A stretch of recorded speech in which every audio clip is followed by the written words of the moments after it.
ចិត្ត20នាក់ដែរបាទខាងនេះបាទលោករីមកដុំនេះបាទសិតតែខាងនេះគ្រាចាក់ទៅមុខបាទ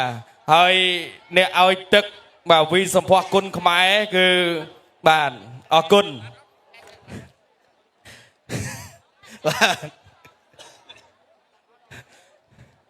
បាទចឹងឥឡូវយើងចូលដល់ការប្រកួត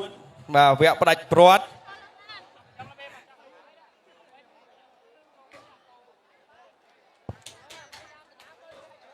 ចក្រមត្រៀមប្រុងព្រឹបប្រកួតវគ្គស្នាគុណខ្មែរយន្ត8ទិសគូទី7ដែលជំនុំដើមសារវត្តវគ្គផ្ដាច់ព្រាត់ចំណាត់ថ្នាក់លេខ1ទឹកទី1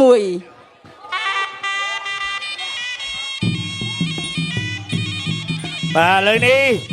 ផ្ដាច់ព្រាត់មួយជើងចូលដៃរបស់សម្ផស្សតែជើងរបស់ប្រមាណឆក់បានម្ដាយទៀតរបស់សម្ផស្ស5ទឹកណាអ្នកទាំងពីរ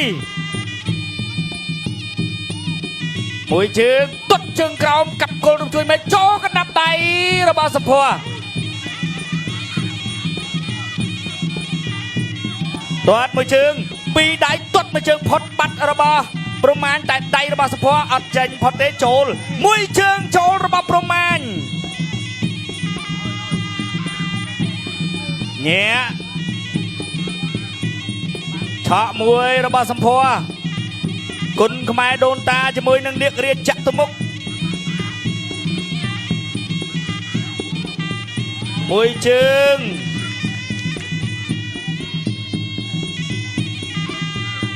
នៅត្រឹងទុតមួយជើងរបស់ប្រមាណអត់ចូលទេធាក់មួយអូឆ្ងាញ់ពីរដៃទុតមួយជើងទៀតរបស់ប្រមាណ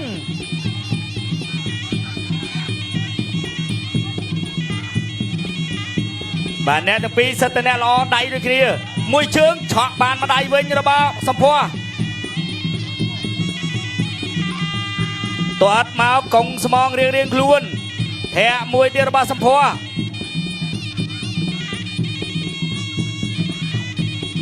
តើចូលតិចលោកអញ្ញាកដាលទាត់មួយជើងរបស់ប្រមាណ2ដៃសងវិញចាក់ជង្គង់របស់សម្ផស្សចាប់ច្រែងអត់អីទេខ្សែក្រវ៉ាត់រកឃើញទៅហើយ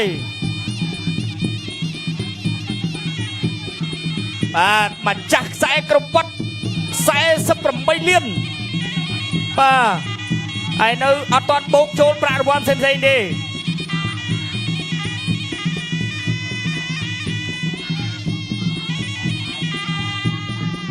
អត់ចេញដូចគ្នាបាទមួយដៃរបស់សម្ផស្សតែជើងរបស់ប្រមាណចេញអត់ត្រូវធាក់មួយទាត់មួយជើងរបស់ប្រមាណទាត់ពីរជើងទេម្នាក់ឡដៃម្នាក់ឡជើងបាទចិត្តតិច5ទឹកនៅលើសំវៀនភេសពៅកម្លាំងវើកតែជើងក្រៅមួយដៃតែមួយជើងផុតបាត់របស់ប្រមាណទាត់មួយជើងរបស់ប្រមាណជាប់ព្រះបើជាប់បារះទាត់មួយជើងទៀតពីរដៃអូយមួយដៃទៀតរបស់សម្ផស្សជង្គង់របស់ប្រមាណចាប់កាច់ដួលចាប់ទឹកទី1វគ្គស្នាគុណខ្មែរយន្ត8ទិសគូទី7ដែលជំនុំដើមសារវត្តវគ្គផ្ដាច់ព្រាត់ចំណាត់ថ្នាក់លេខ1ទឹកទី2